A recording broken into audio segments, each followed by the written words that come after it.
Hello student, welcome to CRP academy. CRP একাডেমিতে তোমাদের সকলকে স্বাগত এবং প্রত্যেককে গুড মর্নিং। তো আমরা প্রত্যেক দিনের মতো আজকেও আবারও একটি গুরুত্বপূর্ণ ক্লাস নিয়ে চলে এসেছি, জিকে যুদ্ধ সিরিজের ক্লাস, যেখানে upcoming West Bengal police, Kolkata police সহ West Bengal public service commission, SSC এবং রেলওয়ের যে আপকামিং পরীক্ষা রয়েছে গ্রুপ ডি এবং এনটিপিসি, সমস্ত ধরনের পরীক্ষাকে লক্ষ্য করেই আমরা 40টি করে বাছাই করা হুবহু কমনযোগ্য প্রশ্নোত্তর প্র্যাকটিস করছি, সাথে এক্সট্রা নোটস দেখছি যেমনটা পরীক্ষাতে এসে থাকে। এবং আজকে আমরা 14 নম্বর প্র্যাকটিস সেট করব। প্রত্যেকদিন সকাল 7টায় এই ক্লাসগুলো তোমরা ফলো করে থাকো। আপকামিং যে কোনো পরীক্ষার জন্য তোমরা এখান থেকে প্রস্তুত হয়ে যাবে। তো তার জন্য সিআরপি একাডেমিকে এখনই তোমরা সাবস্ক্রাইব করে নাও, পাশের বেল আইকনটা প্রেস করে রাখো এবং টেলিগ্রামে যুক্ত হয়ে যাও ফ্রি পিডিএফ, বিষয়ভিত্তিক মক টেস্ট, সাপ্তাহিক কারেন্ট অ্যাফেয়ার্স এবং ফ্রি সাপ্তাহিক ফুল মক টেস্ট পাওয়ার জন্য। তো আজকে ক্লাসে যে গুরুত্বপূর্ণ 40টি প্রশ্ন তো রয়েছে, সেগুলো এবারে এক এক করে আমরা দেখব। দেখো, প্রথম প্রশ্ন, 1 নম্বর প্রশ্ন, US world future skills index 2025 এর ফিউচার অফ ওয়ার্ক বিভাগে ভারতের স্থান কত? প্রত্যেকটা প্রশ্ন চলাকালীন চেষ্টা করবে নিজেরাই সঠিক উত্তরগুলো করার, এবং উত্তরের সাথে সাথে মেলাবে তোমাদের উত্তরগুলো মিলছে কি, প্র্যাকটিসটা হয়ে যাবে। তো সঠিক উত্তর হয়ে যাবে অপশন বি, দ্বিতীয়। দ্বিতীয় স্থানে রয়েছে ফিউচার অফ ওয়ার্ক বিভাগে ভারতের স্থান US world future skill index 2025 এ। এবং প্রথম স্থানে কে রয়েছে? আমেরিকা। 2 নম্বর প্রশ্ন, বিশ্বের প্রথম মহামৃত্যুঞ্জয়া যন্ত্র স্থাপন করা হলো নিচের কোন স্থানে?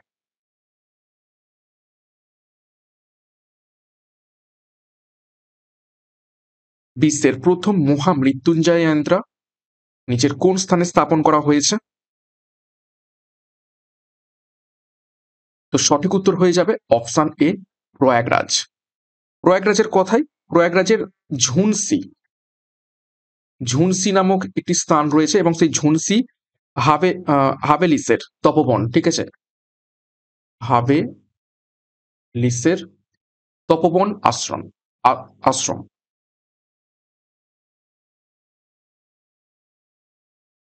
ওকে,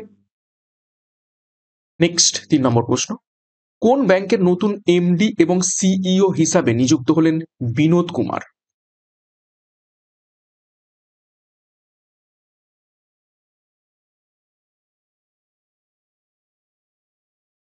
সঠিক উত্তর হয়ে যাবে option B, Indian bank. Next একটি গুরুত্বপূর্ণ ঘোষণা, তোমাদের পুলিশ পরীক্ষার কনস্টেবল পরীক্ষাকে লক্ষ্য করে পুলিশ যোদ্ধা ব্যাচ 2025 লঞ্চ করা হয়েছে। সাথে তোমাদের প্র্যাকটিস ব্যাচও লঞ্চ করা হয়েছে, যেখানে 80টা প্র্যাকটিস সেট, 3500 প্রশ্ন উত্তর, সম্পূর্ণ পরীক্ষার লেটেস্ট প্যাটার্ন এবং সিলেবাস অনুযায়ী প্রত্যেকটা বিষয়ের উপর থেকে তোমরা মক টেস্ট পাবে। এছাড়া সামনেই তোমাদের পুলিশ সাব ইন্সপেক্টর পরীক্ষা, তার জন্য ডবল স্টার খাকি ব্যাচ, এবং রেলওয়ের যে পরীক্ষা রয়েছে গ্রুপ ডি, আরপিএফ, এনটিপিসি পরীক্ষার জন্য Vande Bharat express batch 2025 launch করা হয়েছে শুধুমাত্র রেলওয়ে পরীক্ষাকে লক্ষ্য করে, যেখানে সম্পূর্ণ সিলেবাস এবং অধ্যায়ভিত্তিক ক্লাস পাবে, চ্যাপ্টার ওয়াইজ একদম সিলেবাস এক্সাম প্যাটার্ন অনুযায়ী। তো যোগাযোগ করো 9647553612 নাম্বারে, বিস্তারিত ডিসক্রিপশন বক্সে পেয়ে যাবে। সেখান থেকে পরীক্ষার সেরা প্রস্তুতি, সঠিক গাইডেন্স এবং স্টাডি মেটের মাধ্যমে নিতে শুরু করে দাও। যার যেটি প্রয়োজন রয়েছে সেই অনুযায়ী ব্যাচ কোর্সে যুক্ত হয়ে যাও। নেক্সট দেখো 4 নম্বর প্রশ্ন, ব্যোমকেশ চরিত্রটির স্রষ্টা নিচের কোন ব্যক্তি বা কোন সাহিত্যিক? খুবই ফেমাস একটি গোয়েন্দা চরিত্র। সঠিক উত্তর হবে অপশন ডি, শরদিন্দু বন্দ্যোপাধ্যায় ব্যোমকেশ চরিত্রটির স্রষ্টা। দেখো, বাংলা সাহিত্যের কিছু বিখ্যাত চরিত্র এবং স্রষ্টার সম্বন্ধে দেখে নেব। দেখো, কোনি এই চরিত্রের স্রষ্টা মতি নন্দী। শঙ্কর এবং অ্যালভারের চরিত্রের স্রষ্টা বিভূতিভূষণ বন্দ্যোপাধ্যায়। রাজলক্ষ্মী চরিত্রের স্রষ্টা শরৎচন্দ্র চট্টোপাধ্যায়। দিনু চরিত্রের স্রষ্টা তারাশঙ্কর বন্দ্যোপাধ্যায়। জটায়ু চরিত্রটির স্রষ্টা সত্যজিৎ রায়। পিন্ডিদা এই চরিত্রের স্রষ্টা আশুতোষ মুখোপাধ্যায়। চাটুজ্জে মশাই চরিত্রের স্রষ্টা রাজশেখর বসু। খুবই গুরুত্বপূর্ণ তথ্য। 5 নম্বর প্রশ্ন, ভারত যখন স্বাধীন হয় তখন কংগ্রেসের সভাপতি কে ছিলেন? এটাও খুবই গুরুত্বপূর্ণ প্রশ্ন। ভারত যখন স্বাধীন হয় তখন কংগ্রেসের সভাপতি নিচের কোন ব্যক্তি ছিলেন?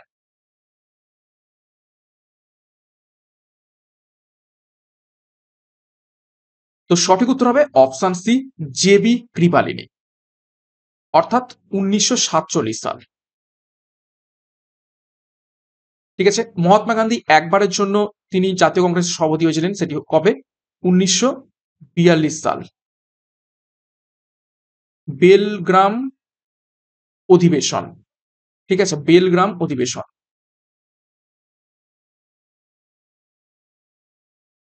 জওহরলাল নেহরু অনেকবারই হয়েছেন, কিন্তু যেটা সব থেকে গুরুত্বপূর্ণ সেটা হচ্ছে 1929 সাল, লাহোর অধিবেশন।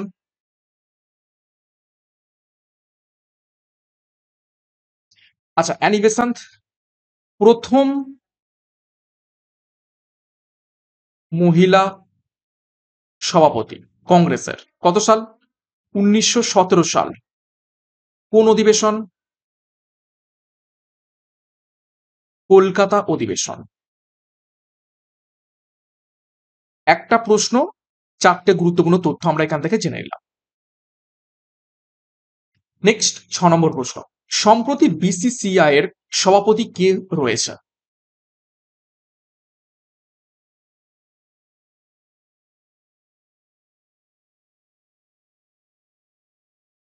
সঠিক উত্তর হবে অপশন বি, রজার বিনি রয়েছেন সম্প্রতি বিসিসিআই এর চেয়ারপারসন বা সভাপতি। 7 নম্বর প্রশ্ন, দেখো, বেস্ট স্ট্রোক শব্দটি কোন খেলার সাথে যুক্ত রয়েছে?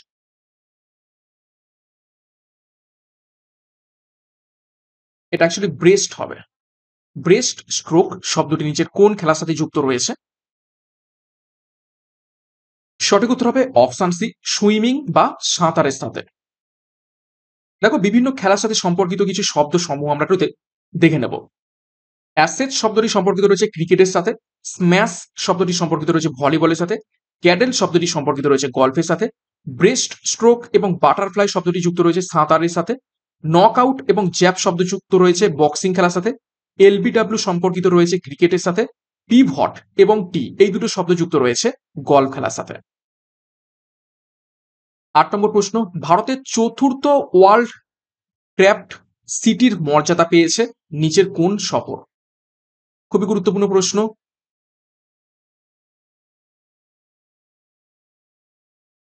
ভারতের চতুর্থ ওয়ার্ল্ড ক্রাফট সিটির মর্যাদা পেয়েছে নিচের কোন শহর? সঠিক উত্তর হবে অপশন সি, শ্রীনগর।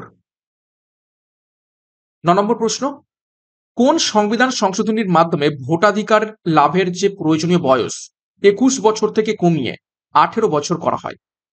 ভিভিআই করবে, বেশ কয়েকবার পরীক্ষাতে এসেছে। আগে ভোট দান করার যে বয়স সেটা 21 বছর ছিল, কিন্তু কোন সংবিধান সংশোধনীর মাধ্যমে সেটা কমিয়ে 18 বছর বর্তমানে করা হয়েছে? সঠিক উত্তর হবে অপশন এ, 61তম সংবিধান সংশোধনীর মাধ্যমে 18 বছর করা হয়েছে ভোটদানের বয়স, এবং এটা কত সালে হয়? 1988 সালে। ঠিক আছে, কার্যকরী হয় কবে? কার্যকরী হয় ঠিক তার পরের বছর 1989 সালে। ওকে, দেখো, কিছু গুরুত্বপূর্ণ সংবিধান সংশোধনী সম্পর্কে একটু তথ্য দেখে নেব। 36তম সংবিধান সংশোধনী যেটা হয় 1975 সালে, সিকিমকে সহযোগী রাজ্য হিসাবে ভারতে অন্তর্ভুক্ত করা হয়। নেক্সট 42 নম্বর সংবিধান সংশোধনী যেটা হয় 1976 সালে, যেখানে বিচার বিভাগের ক্ষমতা কমিয়ে সর্বোচ্চ ক্ষমতা দেয়া হয় সংসদকে। ভারতীয় নাগরিকদের মৌলিক কর্তব্য সমূহ লিপিবদ্ধ করা হয় এবং সমাজতান্ত্রিক, ধর্মনিরপেক্ষ এবং অখণ্ডতায় তিনটি ঠিক আছে প্রস্তাবনায় যোগ করা হয়। এছাড়া 44 নম্বর সংবিধান সংশোধনী যেটা হয়েছিল 1978 সালে, সম্পত্তির অধিকারকে বাদ দেওয়া হয় মৌলিক অধিকারের তালিকা থেকে। আগে সম্পত্তির অধিকার বা রাইট টু প্রপার্টি এটা মৌলিক অধিকারে ছিল, কিন্তু এই সংবিধান সংশোধনীর মাধ্যমে 1978 সালে মৌলিক অধিকার থেকে বাদ দিয়ে দেওয়া হয় এবং সম্পত্তির অধিকার বা রাইট টু প্রপার্টি এটা আইনি অধিকারে পরিণত করে দেওয়া হয়। তারপরে 61তম সংবিধান সংশোধনী, ভোটাধিকার লাভের প্রয়োজনীয় বয়স, ন্যূনতম বয়স 21 থেকে কমিয়ে 18 বছর করা হয়, যেটা আমি এক্ষুনি বললাম 1988 সালে হয় এবং কার্যকরী হয় 1989 সালে। 101 নম্বর সংবিধান সংশোধনী, যার মাধ্যমে জিএসটি আসে, অর্থাৎ গুড অ্যান্ড সার্ভিস ট্যাক্স আসে প্রবর্তন। এটা হয় 2016 সালে, অর্থাৎ সংবিধান সংশোধনীটা হয় 2016 সালে এবং কার্যকরী হয় 1 জুলাই 2017 সালে। তো খুবই গুরুত্বপূর্ণ তথ্য দেখলাম। নেক্সট 10 নম্বর প্রশ্ন, খাদ্যের পাচন শুরু হয় নিচের কোন স্থান থেকে? 4টি অপশন বা 4টি অঙ্গের নাম রয়েছে, যকৃৎ, মুখবিবর, বৃহৎদন্ত্রে নাকি ক্ষুদ্রান্তে। সঠিক উত্তর হবে অপশন বি, মুখবিবরে খাদ্যের পাচন শুরু হয়, কেননা মুখবিবরে কি থাকে? লালারসের মাধ্যমে। 11 নম্বর প্রশ্ন, তিতুমিরের আসল নাম কি ছিল? বেশ কয়েকবার পরীক্ষাতে এসেছে, ইতিহাসের মধ্য থেকে গুরুত্বপূর্ণ প্রশ্ন। তিতুমিরের বাঁশের কেল্লা, আমরা একটা গল্প পড়েছিলাম। তো তিতুমিরের আসল নাম কি? সঠিক উত্তর হবে অপশন এ, মীর নিসার আলী। দেখো কিছু গুরুত্বপূর্ণ ব্যক্তির আসল নাম আমরা একটু দেখে নেব। গিয়াসউদ্দিন বলবন, তার আসল নাম উলুগ খাঁ। গিয়াসউদ্দিন তুগলক, তার আসল নাম গাজী মালিক। মোহাম্মদ বিন তুগলক, তার আসল নাম জুনা খাঁ। শের শাহের আসল নাম ফরিদ খাঁ। জাহাঙ্গীরের আসল নাম নুরুদ্দিন মোহাম্মদ সেলিম। শাহজাহানের আসল নাম খুররাম। আল বিরুনির আসল নাম আবু রিহান। এছাড়া আরো কিছু রয়েছে, দেখো চাণক্য বা কৌটিল্যের আসল নাম বিষ্ণুগুপ্ত। আলাউদ্দিন খলজির যে আসল নাম সেটা হচ্ছে আলী গুরসাপ্পা। আকবরের আসল নাম জালালউদ্দিন মোহাম্মদ। তাঁতিয়া তোপির আসল নাম রামচন্দ্র পাণ্ডুরঙ্গ চটি, খুবই গুরুত্বপূর্ণ এটি। নানা সাহেবের আসল নাম নানা গোবিন্দ ধন্দুপন্ত। তিতুমিরের আসল নাম সৈয়দ মীর নিসার আলী। চেঙ্গিস খাঁর আসল নাম তেমুজিন। তো খুবই গুরুত্বপূর্ণ তথ্য এটি, এখান থেকে এই এক্সট্রা নোটটা ভালোভাবে দেখবে এবং এখান থেকেও প্রশ্ন আসতে পারে। 12 নম্বর প্রশ্ন, ভগবান মহাবীর কোথায় জন্মগ্রহণ করেন? নিচের কোন স্থানে?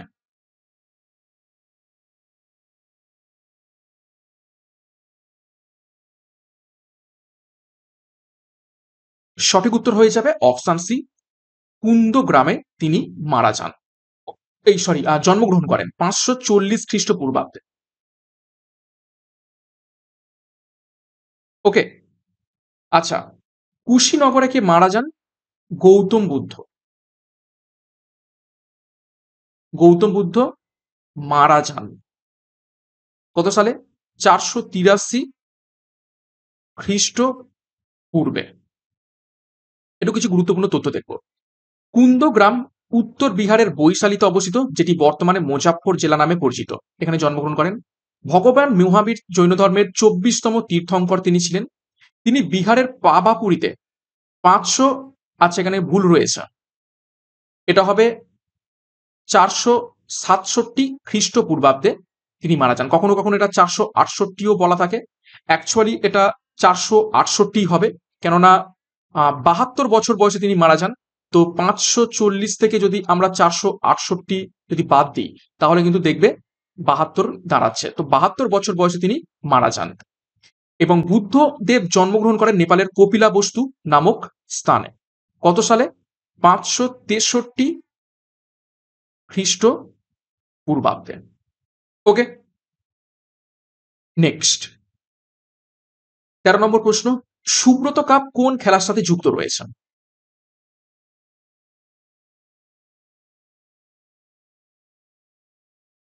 সঠিক উত্তর হবে অপশন বি, ফুটবল খেলার সাথে যুক্ত রয়েছে সুব্রত কাপ। ভারতীয় বিমান বাহিনীর এয়ার মার্শাল সুব্রত মুখোপাধ্যায়ের নামে এই কাপের নামকরণ করা হয়। এটি একটি বার্ষিক ইভেন্ট যা 1960 সাল থেকে শুরু করা হয়েছিল। দেখো বিভিন্ন খেলা এবং সংশ্লিষ্ট ট্রফি সম্পর্কে একটু দেখে নেব। Durand cup, federation cup, Santosh trophy, Nehru gold cup, Indira Gandhi cup, Jules Rimet trophy, Euro cup, African Nations cup, Copa America cup, এই সমস্ত গুরুত্বপূর্ণ ট্রফি সম্পর্কিত রয়েছে ফুটবল খেলার সাথে। নেক্সট দেখো Asia cup, Ashes trophy, CC world cup, Irani trophy, Deodhar trophy, Reliance cup, Vijay Hazare trophy এগুলো সম্পর্কিত রয়েছে ক্রিকেট খেলার সাথে। তারপর দেখো উবার কাপ, থমাস কাপ, হ্যারেলিনা কাপ, নারাং কাপ সম্পর্কিত রয়েছে ব্যাডমিন্টন খেলার সাথে। এবং Guru Nanak trophy, Maharaja Ranjit Singh gold cup, Nehru trophy, Dhyanchand trophy, lady Ratan Tata trophy এগুলো যুক্ত রয়েছে হকি খেলার সাথে। 14 নম্বর প্রশ্ন, মুসলিম লীগের কোন অধিবেশনে 14 দফা দাবি পেশ করা হয়?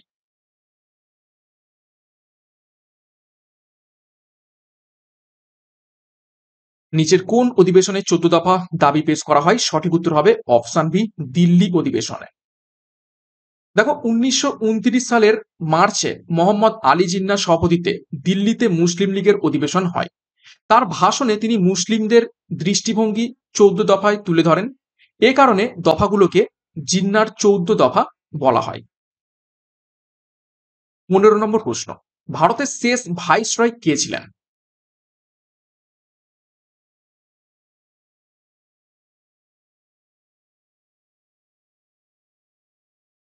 তো ভারতের শেষ ভাইসরয় ছিলেন অপশন এ, লর্ড মাউন্টব্যাটেন। দেখো কিছু গুরুত্বপূর্ণ তথ্য দেখব গভর্নর এবং ভাইসরয় সম্পর্কে। বাংলার প্রথম গভর্নর ছিলেন লর্ড ক্লাইভ এবং বাংলার শেষ গভর্নর ছিলেন ওয়ারেন হেস্টিং। তারপরে বাংলার এই কথাটা তুলে দিয়ে, ঠিক আছে, বা এই গভর্নর কথাটা তুলে দিয়ে কি আসলো? Governor general. তো যেহেতু ওয়ারেন হেস্টিং এর সময় এই বাংলার গভর্নর এই পদটা অবলুপ্ত হচ্ছে এবং নতুন পদ এই পদটাকে নামকরণ করা হচ্ছে কি গভর্নর জেনারেল জেনারেল দিয়ে। তো সেই কারণে দেখো বাংলার প্রথম গভর্নর জেনারেল তিনি ওয়ারেন হেস্টিং। আবার সিমিলারলি বাংলার শেষ গভর্নর জেনারেলকে লর্ড উইলিয়াম বেন্টিং। তো লর্ড উইলিয়াম বেন্টিং এর সময় আবার নামকরণ করা হচ্ছে ওই একই পদের, এখন আর বাংলার গভর্নর জেনারেল নয়, হয়ে যাচ্ছে ওটা বাংলা থেকে ভারতের। তো ভারতের প্রথম গভর্নর জেনারেল তিনিই হবেন লর্ড উইলিয়াম বেন্টিং। আবার নামকরণ করা হচ্ছে পরবর্তীকালে, দেখো ভারতের শেষ গভর্নর জেনারেল লর্ড ক্যানিং। তো এবার ভারতের গভর্নর জেনারেল এই নামটিকে পরিবর্তন করে করা হচ্ছে ভাইসরয়। তো দেখো ভারতের প্রথম ভাইসরয় লর্ড ক্যানিং এবং ভারতের শেষ ভাইসরয় লর্ড মাউন্টব্যাটেন। স্বাধীন ভারতের প্রথম গভর্নর জেনারেল, ঠিক আছে, আবার নামকরণ করা হয় চেঞ্জ করে, ভারতের ভাইসরয় থেকে করা হয় আবার গভর্নর জেনারেল, তিনি হচ্ছে লর্ড মাউন্টব্যাটেন। এবং স্বাধীন ভারতের শেষ গভর্নর জেনারেল যেটা তিনি ভারতীয় ছিলেন চক্রবর্তী রাজা গোপালাচারী। তারপরে এই যে গভর্নর জেনারেলের পদ এটাকে একদমই তুলে দেওয়া হয়। তো খুবই খুবই গুরুত্বপূর্ণ তথ্য এটি। 16 নম্বর প্রশ্ন, নিম্নলিখিত মহাদেশগুলির কোনটির উপর দিকে কর্কট ক্রান্তি রেখা, নিরক্ষ রেখা এবং মকর ক্রান্তি রেখা তিনটেই অতিক্রম করেছে বা অতিক্রান্ত হয়েছে?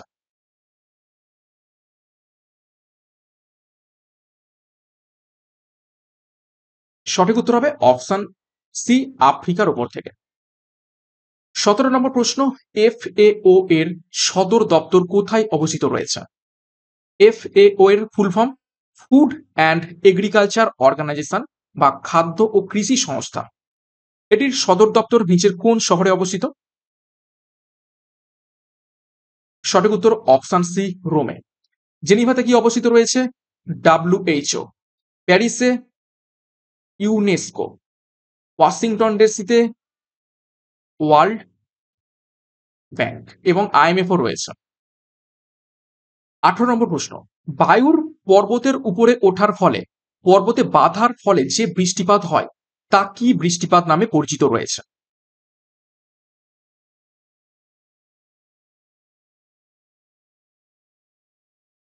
তো সঠিক উত্তর হবে অপশন এ, শৈলক্ষেপ বৃষ্টি নামে পরিচিত রয়েছে।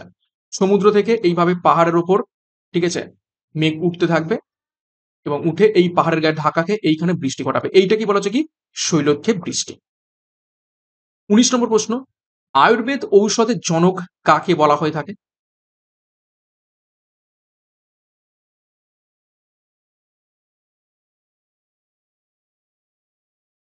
সঠিক উত্তর হবে অপশন এ, চরককে। চরক কি লিখেছিলেন?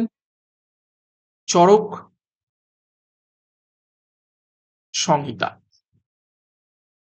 20 নম্বর প্রশ্ন, ডাউন্স নাতিশীতোষ্ণ তৃণভূমি নিচের কোন দেশে দেখতে পাওয়া যায়?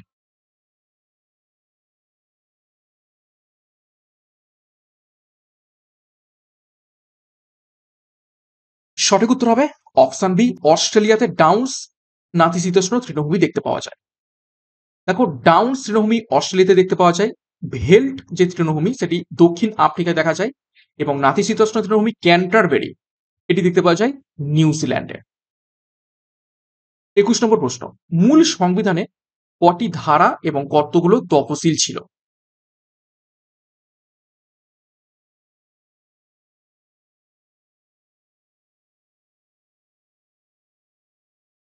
সঠিক উত্তর হবে অপশানে 395টি ধারা, 8টি তফসিল ছিল, এবং কতগুলো ছিল 22টি পার্ট। কিন্তু বর্তমানে ভারতীয় সংবিধানে 25টি পার্ট রয়েছে এবং 12টি তফসিল রয়েছে। 22 নম্বর প্রশ্ন, ভারতের সর্বোচ্চ সামরিক পুরস্কারের নাম কি?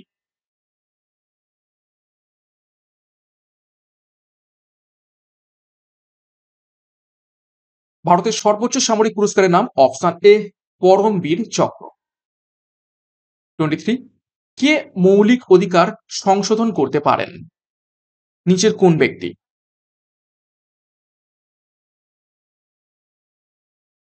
মৌলিক অধিকার সংশোধন একমাত্র অপশন বি সংসদই পেরে থাকে বা পার্লামেন্টই পেরে থাকে। 24, বর্তমানে সংবিধানে স্বীকৃত মৌলিক অধিকার কয়টি রয়েছে? Fundamental rights.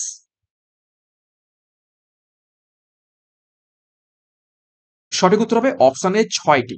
আগে 7টি ছিল, কিন্তু ওই যে একটু আগে বললাম যে সম্পত্তির অধিকার, ঠিক আছে, সম্পত্তির অধিকার 44তম 1978 সালে সংবিধান সংশোধনের মাধ্যমে বাদ দেওয়া হয়।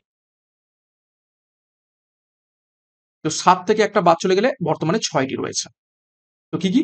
দেখো, মৌলিক অধিকারগুলো হলো সাম্যের অধিকার, স্বাধীনতার অধিকার, শোষণের বিরুদ্ধে অধিকার, ধর্মীয় স্বাধীনতার অধিকার, সংস্কৃতি ও শিক্ষা বিষয়ক অধিকার এবং সাংবিধানিক প্রতিবিধানের অধিকার। পার্ট কত নম্বরের রয়েছে? পার্ট 3, আর্টিকেল 12 থেকে 35। 25 নম্বর প্রশ্ন, প্রথম অর্থ কমিশন কত সালে গঠিত হয়? ভিভিআই প্রশ্ন।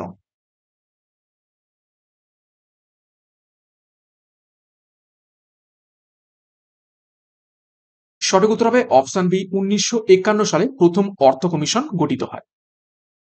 26 নম্বর প্রশ্ন দেখো, ডাব্লু কে উদ্ভাবন করেন?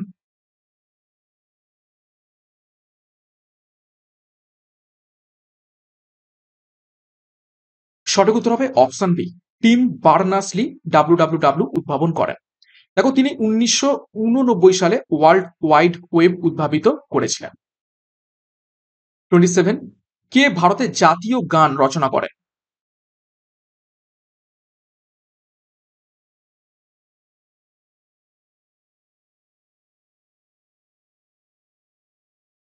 সঠিক উত্তর হবে অপশন ডি, বঙ্কিমচন্দ্র চ্যাটার্জি। জাতীয় গান বা ন্যাশনাল সং, সেটা কি? সেটা হচ্ছে বন্দে মাতরম।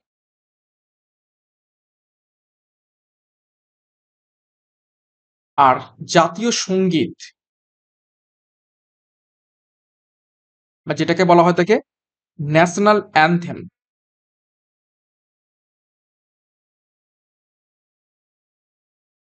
সেটা হবে কি? জন গণ মন। ঠিক আছে, কে লিখেছিলেন জনগণ মন? রবীন্দ্রনাথ ঠাকুর। 28, নিম্নলিখিতদের মধ্যে কোনটি ভিটামিন বি কমপ্লেক্স গোষ্ঠীর অন্তর্ভুক্ত নয়?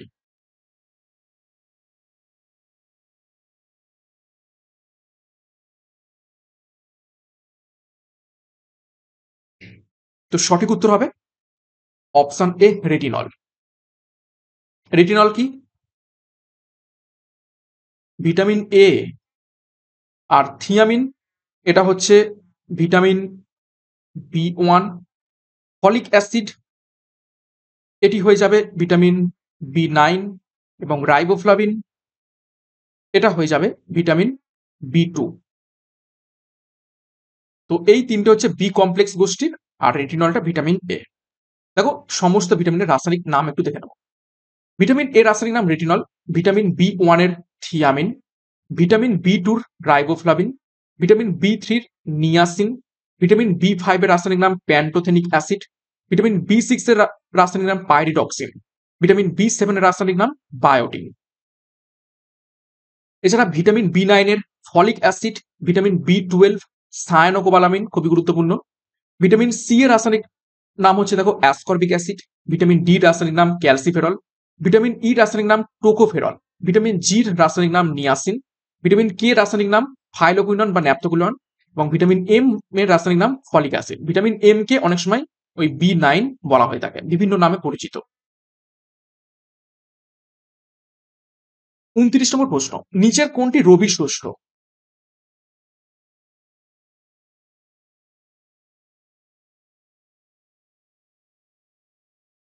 রবি শস্য সেই সমস্ত শস্য যেগুলো শীতকালে হয়। তো সঠিক উত্তর হবে অপশন ডি গম। দেখো রবি শস্য এবং খারিফ শস্য সংক্রান্ত গুরুত্বপূর্ণ তথ্য। রবি শস্য বপন করা হয় অক্টোবর নভেম্বর মাসে, অর্থাৎ হালকা হালকা শীত পড়ছে এরকম টাইমে। রবি শস্যের উদাহরণ কি দেখো, গম, আলু, ফুলকপি, বাঁধাকপি, গাজর, বার্লি, মুগ, মুসুর, ছোলা, মটর, মূলা, পালং ইত্যাদি। আর খারিফ শস্য গরমকালে যেগুলো চাষ করা হয় জুন জুলাই মাসে, অর্থাৎ ঠিক গরম শেষ হচ্ছে এবং বর্ষা আসছে এইরকম জায়গায়, যেখানে বৃষ্টির পরিমাণ বেশি লাগে। যেমন দেখো আমন ধান, ভুট্টা, পাট, তুলা, জোয়ার, বাদাম, বাজরা, লঙ্কা, বেগুন, লাউ, কুমড়ো, শশা, ঝিঙে, পটল, পুঁইশাক ইত্যাদি। 30 নম্বর প্রশ্ন, মানুষের ক্রোমোজোমের সংখ্যা কত?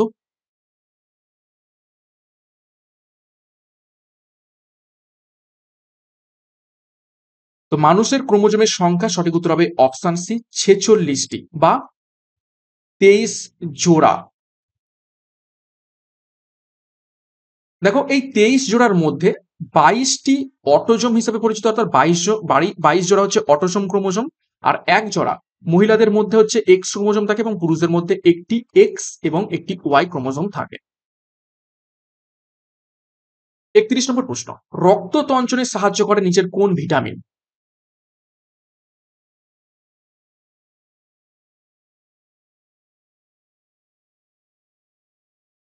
সঠিক উত্তর হবে অপশন এ ভিটামিন কে সাহায্য করে থাকে শরীরের বাইরে কোথাও কেটে গেলে যখন রক্ত বের হয় সেই রক্তকে তঞ্চনে সাহায্য করে। আর মানবদেহের ভিতরে রক্ত জমাট বাঁধতে বাধা দেয় কোন পদার্থ? সেটা হচ্ছে হেপারিন। ভিটামিন এর অভাবে কি রোগ হয়? রাতকানা রোগ হয়। ভিটামিন ডির অভাবে রিকেট। ভিটামিন ইর অভাবে বন্ধ্যাত্ব। 32 নম্বর প্রশ্ন, পারদের আপেক্ষিক গুরুত্ব কত?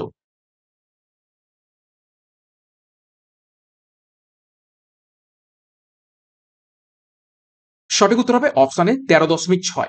আপেক্ষিক গুরুত্ব পারদের 13.6 মানে হচ্ছে পারদ জলের তুলনায়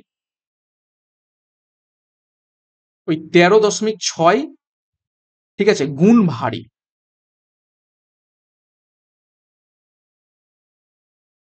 33, ক্ষমতার একক নিচের কোনটি?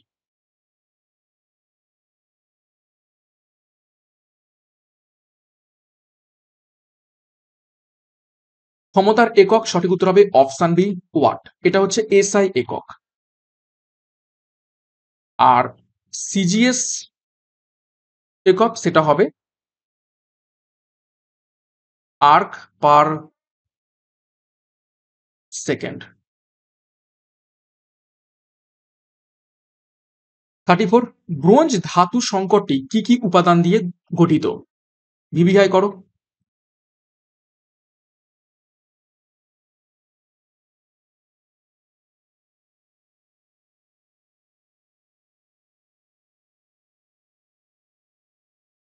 তো সঠিক উত্তর হয়ে যাবে অপশন সি কপার এবং টিন। দেখো, আচ্ছা এখানে বলে দিই, কপার এবং জিঙ্ক দিয়ে কি গঠিত হয়? পিতল। নেক্সট দেখো 35, মরিচিকায় কোন ধরনের প্রতিবিম্ব গঠিত হয়?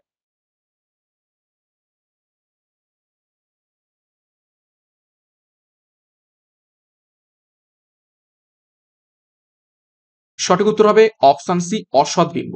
মরীচিকাতে আলোর কি ধর্ম দেখতে পাওয়া যায়? অভ্যন্তরীণ।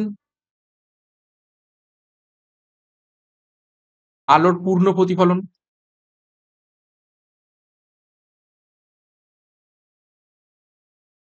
এটি দেখতে পাওয়া যায়। 36, কোন গ্যাস বিমানের চাকা ভরাট করতে ব্যবহৃত হয়? খুবই ইম্পর্টেন্ট প্রশ্ন।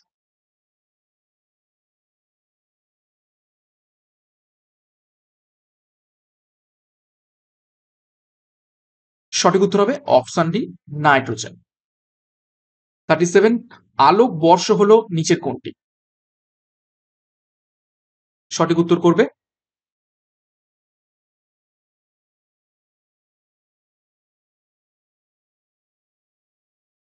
তো সঠিক উত্তর হবে অপশন সি আলোর 1 বছর অতিক্রান্ত দূরত্ব হচ্ছে আলোক বর্ষ। তো 1 লাইট ইয়ার সমান কত? 9.461 ইন্টু 10⁻12 কিলোমিটার। ওকে, আর যদি মিটারে বলতো, এটা যদি মিটারে বলতো তাহলে জাস্ট কি হবে? 9.461 ইন্টু 10⁻15 মিটার। নেক্সট 38 নম্বর প্রশ্ন। প্রথম কোন ভারতীয় অলিম্পিকে ব্যক্তিগত ইভেন্টে স্বর্ণ পদক পান?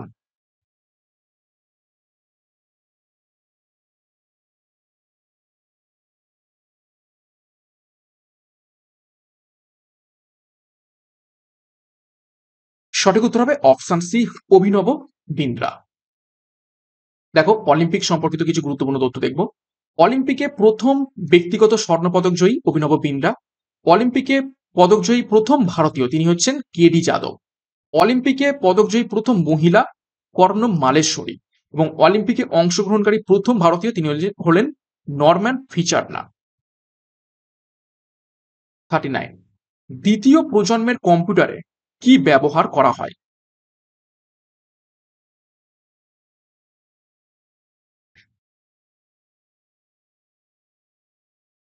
সঠিক উত্তর হবে অপশন এ ট্রানজিস্টর ব্যবহার করা হয় থাকে দ্বিতীয় প্রজন্মের কম্পিউটারে। দেখো কম্পিউটার সংক্রান্ত কিছু গুরুত্বপূর্ণ তথ্য আমরা দেখে নেব। প্রথম প্রজন্মের যে কম্পিউটার সেটার সময়কাল 1940 থেকে 1952, এখানে ভ্যাকিউম টিউব ব্যবহৃত হয়। দ্বিতীয় প্রজন্মের যে কম্পিউটার সেটার সময়কাল 1952 থেকে 64, ট্রানজিস্টর ব্যবহার করা হয় এখানে। নেক্সট দেখো তৃতীয় প্রজন্মের কম্পিউটার 1964 থেকে 1971, ইন্টিগ্রেটেড সার্কিট বা আইসি ব্যবহার করা হয়।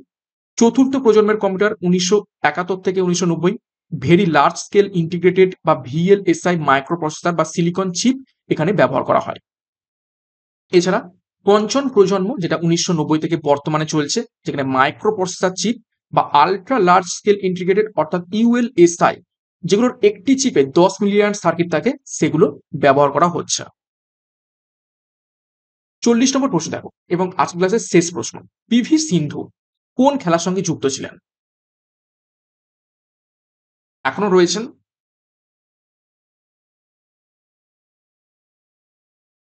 তো সঠিক উত্তর হবে অপশন সি ব্যাডমিন্টন খেলার সাথে। ওকে, শুটিং এর সাথে মনু ভাকার, বক্সিংয়ে লাভলিনা বার্গেহাইন বা মেরি কম, ভারোত্তোলনে মীরাবাই চান। বর্তমানে তিনি তেলেঙ্গানা রাজ্যের বাসিন্দা, অর্থাৎ কে? এই পিভি সিন্ধু তেলেঙ্গানা রাজ্যের বাসিন্দা। তো এই ছিল গুরুত্বপূর্ণ 40টা প্রশ্ন তোর আজকের ক্লাসের মধ্যে থেকে। 40 এর মধ্যে কার কত স্কোর হয়েছে কমেন্ট বক্সে কমেন্ট করবে এবং প্রশ্নপত্র কেমন ছিল সেই ব্যাপারেও মন্তব্য করবে।